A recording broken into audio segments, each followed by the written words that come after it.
Hello everyone. So ఈ వీడియోలో మనము నేషనల్ లాజిస్టిక్స్ పాలసీ గురించి చూడబోతున్నాం.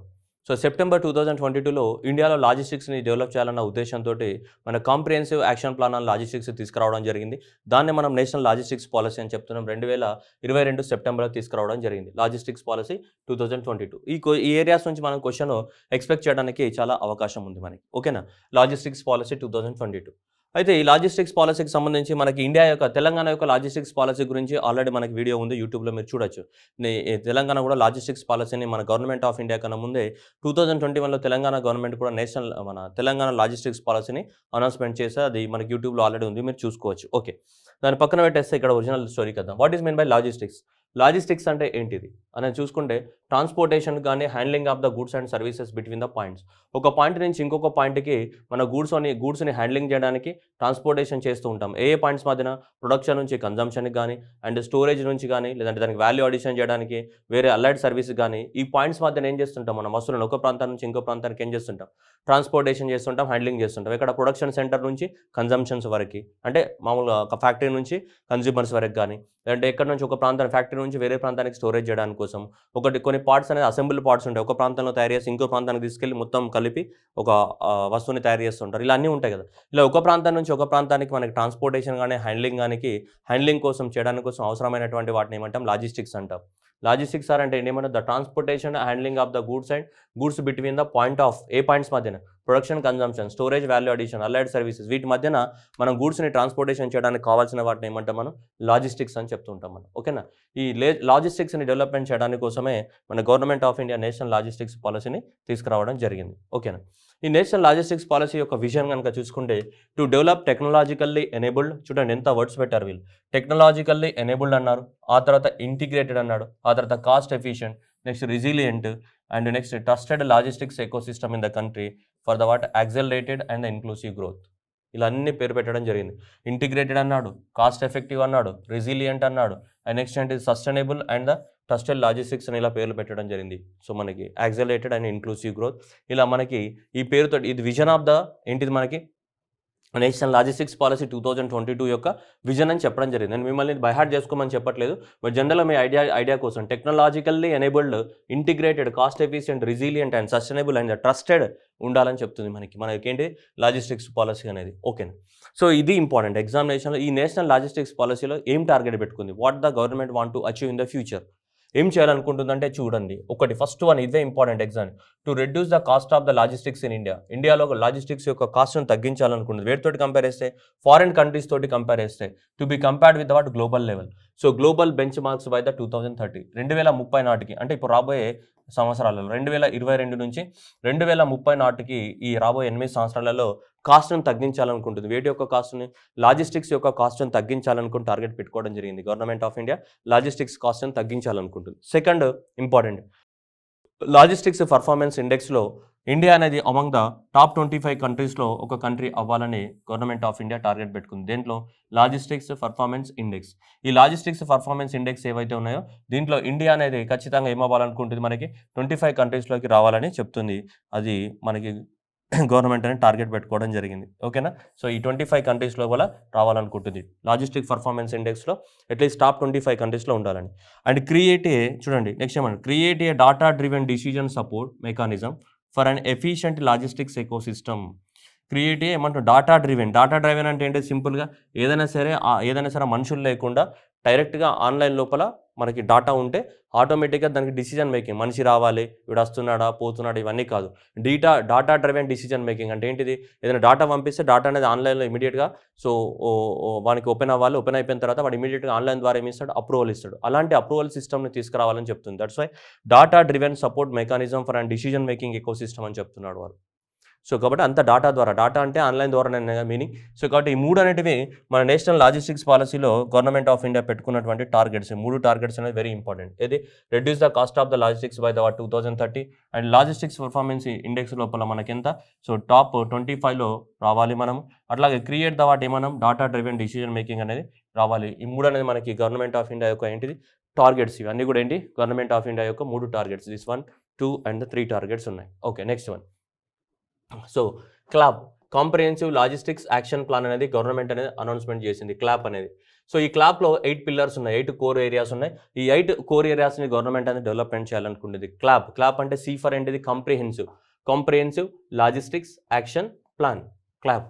సో దీంట్లో 8లో మనకు ఫస్ట్ వన్ చూపిస్తున్నాడు గవర్నమెంట్ ఆఫ్ ఇండియా అనేది. క్లాప్లో ఇంటిగ్రేటెడ్ డిజిటల్ లాజిస్టిక్స్ సిస్టమ్ అంటున్నాడు. చూడండి, ఇంటిగ్రేటెడ్ డిజిటల్ లాజిస్టిక్స్. ఇప్పటివరకు భారతదేశంలో మనకు అన్ని కూడా ఒక ప్రాంతం నుంచి ఇంకో ప్రాంతానికి మన వస్తువులను ట్రాన్స్పోర్ట్ చేసినా కానీ అన్ని పేపర్ల మీద బిల్లులు తీసుకుపోవడం అవి ఉంటాయి, చెక్ పోస్ట్ దగ్గర వాడు వదిలేయడం, ఇవన్నీ జరుగుతుంటాయి. అలా కాకుండా మనకి ఏంటంటే క్లియర్గా డిజిటల్ ద్వారా మనకి లాజిస్టిక్స్ సిస్టమ్ అనేది వర్క్ చేయాలి. ఇంటిగ్రేటెడ్ అంటే ఏంటి, అన్ని ఎయిర్పోర్ట్స్ కానీ, పోర్ట్స్ కానీ, రోడ్డు కానీ, రైల్వేస్ కానీ అన్నీ కరెక్ట్ అయి ఉండాలి ఆన్లైన్ ద్వారా. అలా ఇంటిగ్రేటెడ్ డిజిటల్ లాజిస్టిక్స్ సిస్టమ్ని మనకు డెవలప్మెంట్ చేయాలని చెప్పేసి గవర్నమెంట్ టార్గెట్ పెట్టుకోవడం జరిగింది. That is the number 1. Okay, next second ఏమంటున్నాడు చూడండి, standardization of the physical assets and the benchmarking of the service quality standards. ఏదైతే మనం ఈ సర్వీసెస్ని ప్రొవైడ్ చేస్తున్నామో ఒక ప్రాంతం నుంచి ఇంకో ప్రాంతానికి మన వస్తువులను ట్రాన్స్పోర్ట్ చేయడానికి కోసము ఒక ప్రైవేట్ కంపెనీ ఉందనుకోండి, వాడు వేరే రకంగా ట్రాన్స్పోర్ట్ చేస్తాడు. ఇంకో నవత మోటార్స్ ఉందనుకోండి, వాడు ఇంకో రకంగా ట్రాన్స్పోర్ట్ చేస్తాడు. ఇంకొక కొరియర్ సర్వీసెస్ ఉందనుకోండి, వాడు ఇంకో రకంగా ట్రాన్స్పోర్ట్ చేస్తాడు. ఒక్కొక్కరికి ఒక్కొక్క మెకానిజం ఉంటుంది. అలా కాకుండా ప్రతి ఒక్కరు లాజిస్టిక్స్ని ప్రొవైడ్ చేయాలంటే మినిమం స్టాండర్డ్స్ మెయింటైన్ చేయాలి. ఆ మినిమం స్టాండర్డ్స్ని మెయింటైన్ చేయడానికి కోసం కూడా మనం చేయాలి. గవర్నమెంట్ కొన్ని రూల్స్ ఇవ్వాలి. మీరు కనుక లాజిస్టిక్స్ అనేది ట్రాన్స్పోర్ట్ చేస్తుంటే ఈ మినిమం స్టాండర్డ్స్ అనేది ఫాలో అవ్వాలని చెప్పి మనం చేయాలి. సో దానికోసమే మనకి ఏమన్నా benchmarking of the service quality standards, standardization of the physical assets and next ఏంటిది సర్వీస్ క్వాలిటీ స్టాండర్డ్స్ని మెయింటైన్ చేయాలి. Standardization of the physical assets ఏవైతే ఉన్నాయో, వేర్ హౌసెస్ కానీ ఇవి ఉంటాయి కదమ్మా, వాటిని ఏం చేయాలి, వేర్ హౌసెస్ ఉన్నాయి. ఇప్పుడు వేరే ప్రాంతం నుంచి వచ్చి మనకు అక్కడ లోడింగ్ చేయడం జరిగింది, అన్లోడింగ్ చేసి ఆ ప్రాంతం నుంచి మళ్ళీ వేరే ప్రాంతానికి ఏం చేయాలి, లోడింగ్ చేయాలి. రైలు రావడానికి 2 రోజులు పడుతుంది. 2 రోజుల తర్వాత మళ్ళీ వేరే హౌస్ నుంచి మళ్ళీ రైల్లో ఎక్కియాలి. ఇదంతా కథ ఉంటుంది. ఇవన్నిట్లకు చాలా స్టాండర్డ్స్ అనేది ఫాలో అవ్వాల్సి ఉంటుంది. అలాంటి వాటి కోసమే మనకి ఇక్కడ గవర్నమెంట్ ఏమని చెప్తుంది, standardisation of the physical assets and benchmarking of the service quality స్టాండర్డ్స్ని మేము తీసుకురావాలి ఖచ్చితంగా భారతదేశంలో అని చెప్తా ఉంది. నెక్స్ట్ వచ్చేసి logistics human resource development and capacity building. చూడండి, ఈ లాజిస్టిక్స్ని హ్యాండిల్ చేయడానికి హ్యూమన్ రిసోర్సెస్ కూడా కావాలి, స్కిల్డ్ పర్సన్స్ కావాలి. లేకపోతే ఈ లాజిస్టిక్స్ని డెవలప్మెంట్ చేయడానికి పెద్ద పోర్ట్స్ నుంచి పెద్ద షిప్స్ వస్తాయి, వాటి నుంచి అన్లోడింగ్ చేయడానికి లేదంటే లోడ్ చేయడానికి, ఎయిర్పోర్ట్లలో అన్లోడింగ్ చేయడానికి, లోడ్ చేయడానికి చాలా స్కిల్డ్ పర్సన్ కావాలి. ఇష్టం ఉన్నట్టు వేడంటే లేబర్ని మామూలు హమాలి వాళ్ళని పంపిస్తే కుదరదు అది. సో కాబట్టి మనకి ఈ లాజిస్టిక్స్ ఏదైతుందో ఈ లాజిస్టిక్స్లలో కూడా మనకి ఎక్కువ మొత్తంలో స్కిల్స్ ఉన్నటువంటి పర్సన్స్ని మనం ఎంప్లాయ్ చేయాల్సిన అవసరం ఉంది. కాబట్టి ఈ లాజిస్టిక్స్లో కూడా స్కిల్స్ ఉన్న వాళ్ళని మనం ఎంప్లాయ్ చేయాల్సిన అవసరం ఉంది. దానికోసం కూడా హ్యూమన్ రిసోర్స్ అండ్ స్కిల్ డెవలప్మెంట్ని కూడా చేయాలని గవర్నమెంట్ అనేది ఏం పెట్టుకుంది, టార్గెట్గా పెట్టుకోవడం జరిగింది. నెక్స్ట్ స్టేట్ ఎంగేజ్మెంట్ అంటే గవర్నమెంట్స్ కూడా ఇన్వాల్వ్ అవ్వాలి ఇందులో. అక్కడ సిటీ లెవెల్లో ఉన్నటువంటి సిటీ గవర్నమెంట్ కానీ, స్టేట్ లెవెల్లో స్టేట్ గవర్నమెంట్ కానీ, సెంట్రల్ గవర్నమెంట్ కానీ, వీళ్ళందరూ కూడా ఈ లాజిస్టిక్స్ని సపోర్ట్ చేయడానికి కోసం కూడా స్టేట్ గవర్నమెంట్స్ అన్ని కూడా ఇన్వాల్వ్ అవ్వాల్సిన అవసరం ఉంది. అట్లాగే నెక్స్ట్ ఏంటిది, ఇండియాలోనే ఒక ప్రాంతం నుంచి ఒక ప్రాంతానికి ట్రాన్స్పోర్ట్ చేయడమే కాదు, వేరే దేశం నుంచి మనం ఇంపోర్ట్ చేసుకున్నా, వేరే దేశానికి మనం ఎక్స్పోర్ట్ చేసినా దానికి కూడా మంచి లాజిస్టిక్స్ అనేది అవసరం. అందువల్ల మనకి ఎక్స్పోర్ట్స్ అండ్ ఇంపోర్ట్ లాజిస్టిక్స్ని కూడా ఏం చేయాల్సిన అవసరం ఉంది, డెవలప్మెంట్ చేయాల్సిన అవసరం ఉంది. ఎక్స్పోర్ట్స్ అండ్ ఇంపోర్ట్ లాజిస్టిక్స్ ఏవైతున్నాయో వాటిని ఒక దేశం నుంచి ఇంకో దేశానికి కూడా ఎక్స్పోర్ట్స్ అండ్ ఇంపోర్ట్ చేయడానికి కూడా మనకి ఏం అవసరం, ఇన్ఫ్రాస్ట్రక్చర్ అనేది చాలా అవసరం. అందువల్ల మనం ఎక్స్పోర్ట్స్ అండ్ ఇంపోర్ట్స్ కూడా మనం ఎక్కువ మొత్తంలో ఈ ఇన్ఫ్రాస్ట్రక్చర్ని డెవలప్మెంట్ చేయాల్సిన అవసరం ఉంది. అండ్ దాంతోపాటు మనకి నెక్స్ట్ వచ్చేస్తే service improvement framework.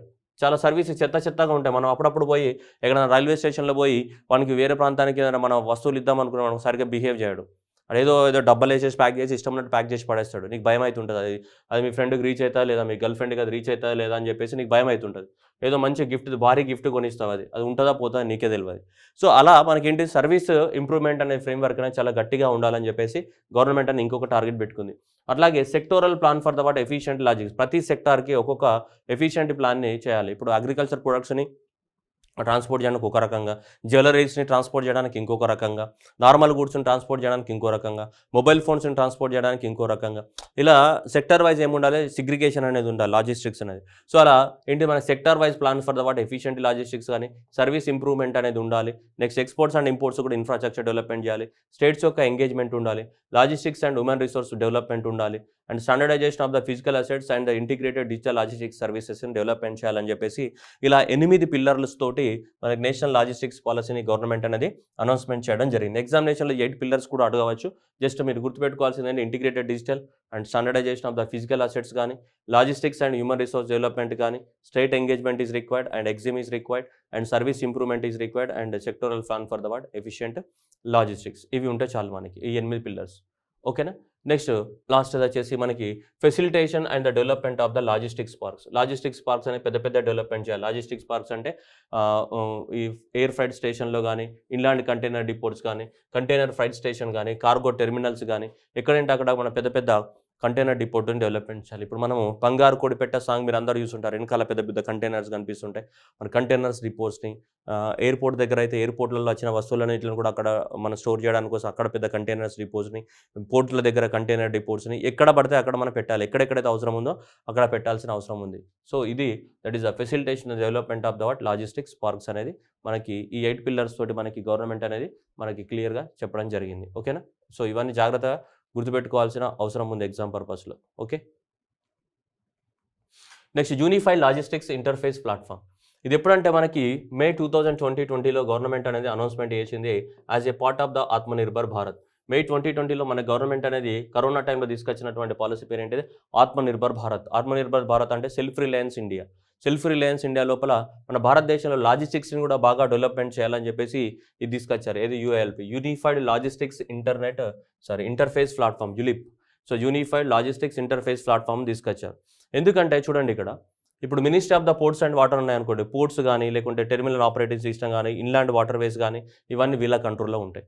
Next ministry of the civil aviation, cargo messages కానీ, నెక్స్ట్ ఎయిర్ కార్గో కానీ ఇవన్నీ కూడా వీళ్ళ కంట్రోల్లో ఉంటాయి. Next ministry of the road transport aviation, Vahan కానీ, సారథి కానీ, ఫాస్టాగ్ కానీ ఇవన్నీ ఆన్లైన్ సంబంధించినటువంటి portals. And ministry of the information టెక్నాలజీలో డిజిటల్ లాకర్ ఉంది. And ministry of the finance కింద Indian customs, electronics, gateway and next other information ఎన్ఐసిటీలో ఇవన్నీ డిపార్ట్మెంట్స్ ఉన్నాయి. ఇన్ని డిపార్ట్మెంట్స్ నుంచి ఒక వస్తువుని, ఒక ప్రోడక్ట్ని ఒక ప్రాంతం నుంచి ఇంకో ప్రాంతానికి ట్రాన్స్పోర్ట్ చేయాలన్నా, ఒక ప్రాంతం నుంచి ఇంకో ప్రాంతానికి ఎక్స్పోర్ట్ చేయాలన్నా కనీసం ఇందులో ప్రతి డిపార్ట్మెంట్ తోటి మనకు అవసరం పడుతుంది.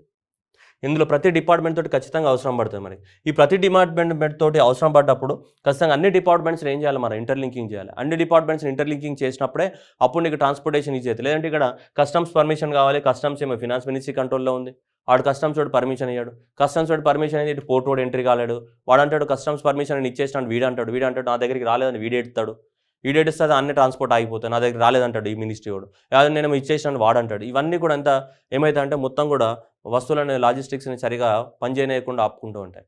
సో అందువల్ల ఇవన్నీ ఉండకూడదంటే ఏంటంటే ఇవన్నీ డిపార్ట్మెంట్స్ ఏవైతే కనిపిస్తున్నాయో ఈ అన్ని డిపార్ట్మెంట్స్ని ఏం చేయాలి? ఇంటర్ కనెక్ట్ చేయాలి. ఆన్లైన్లో ఇంటర్ కనెక్ట్ చేస్తే మనకి ఈజీగా ఈ లాజిస్టిక్స్ అనేది బాగా డెవలప్ అవడానికి అవకాశం ఉంది. ఈ అన్ని డిపార్ట్మెంట్స్ అనేది ఇంటర్ కనెక్ట్ చేయడానికి కోసమే మనకు మే 2020లో దీన్ని తీసుకొచ్చారు. దీన్ని యూనిఫైడ్ లాజిస్టిక్స్ ఇంటర్ఫేస్ అనే ప్లాట్ఫామ్ తీసుకురావడం జరిగింది. ఈ యూనిఫైడ్ లాజిస్టిక్స్ ఇంటర్ఫేస్లో ఇవన్నీ కూడా ఏమైతుంటే మనకి ఇంటర్ కనెక్ట్ అయి ఉంటాయి. ఇవన్నీ ఇంటర్ కనెక్ట్ అయ్యి ఉండి మనకి ఈజీగా లాజిస్టిక్స్ని పర్మిషన్లు తీసుకోవడానికి అవకాశాలు ఎక్కువగా ఉంటాయి ఈజీగా. సో అందువలన ఇట్ ఈస్ చూడండి open source platform integrates the multiple systems of the different stake holders and as well works on the request of the response based system. అందరినీ కనెక్ట్ చేసి మనకు వర్క్ చేస్తున్నాయి. ఇప్పటిదాకా చూసుకుంటే దాదాపు 30 logistics systems of the 7 ministry departments అనేటివి మనకి దాదాపు 1600 ఫీల్డ్స్ కవర్ చేసి ఉన్నాయన్నమాట. అంటే ఒక 1600 టైప్స్ ఆఫ్ ద ఐటమ్స్కి పర్మిషన్ ఇవ్వడానికి కోసం సింగిల్ ప్లాట్ఫామ్ మనకి ఉంది. ఇప్పుడు దాదాపు గవర్నమెంట్ యొక్క 30 లాజిస్టిక్స్ సిస్టమ్స్ 7 డిపార్ట్మెంట్స్ దీనిలో వర్క్ చేస్తూ ఉన్నాయి మనకి. ఓకేనా, రైట్ అలా. సో కాబట్టి ULIP, so unified logistics interface platform, unified logistics interface platform అనేది వర్క్ చేస్తూ ఉంది. ఇప్పుడు ఇవన్నీ ఇట్లా చేయాలి. ఓకేనా. ఇప్పుడు మనం ఏదైతే తీసుకొచ్చామో ఇప్పుడు తీసుకొస్తున్నటువంటి ఏదైతే ఉందో నేషనల్ లాజిస్టిక్స్ పాలసీ కూడా ఇలానే దీని ద్వారానే పనిచేయాలి, యూఎల్పి ద్వారానే పనిచేయాలి, మల్టీమోడల్ సిస్టమ్ ద్వారానే పనిచేయాలి. ఇప్పుడు ఆల్రెడీ పనిచేస్తుంది మనకి, కానీ ఇంకా బెటర్ డెవలప్మెంట్ కోసమే మన ఈ 8 పిల్లర్స్ని తీసుకురావడం జరిగింది. 8 పిల్లర్స్ని ఇది ఇంటిగ్రేటెడ్ డిజిటల్ లాజిస్టిక్స్ కానీ, standardization of the physical assets, service quality పెంచడం కానీ, హ్యూమన్ రిసోర్స్ డెవలప్మెంట్ చేయడం కానీ, స్టేట్ ఎంగేజ్మెంట్ కానీ, అండ్ మన ఎక్స్పోర్ట్స్ అండ్ ఇంపోర్ట్కి ఇన్ఫ్రాస్ట్రక్చర్ని డెవలప్మెంట్ చేయడం కానీ, సర్వీస్ ఇంప్రూవ్మెంట్ కానీ, లాజిస్టిక్స్ యొక్క ఎఫిషియన్సీ పెంచడం కానీ, facilitation development of the logistics parks కానీ, లాజిస్టిక్స్ సర్వీస్ని పెంచడం, ఇవన్నీ బై హార్ట్ చేసుకోవాలి. ఓకేనా. సో ఇలా ఇవి కంపల్సరీ. టార్గెట్స్ అనేది compulsory. Vision of the national logistics policy కూడా ఏంటిది కంపల్సరీ. ఈ ఉద్దేశంతో మనకి నేషనల్ లాజిస్టిక్స్ పాలసీని గవర్నమెంట్ అనేది తీసుకురావడం జరిగింది. ఓకేనా, right. So very very important questions for the examination. National logistics policy ఈ రెండు కూడా వెరీ ఇంపార్టెంట్. ఓకేనా, క్లియర్గా గుర్తుపెట్టుకోవాల్సిన అవసరం అనేది ఉంది ఎగ్జామ్ పర్పస్లో national logistics policy. Okay, thank you everyone.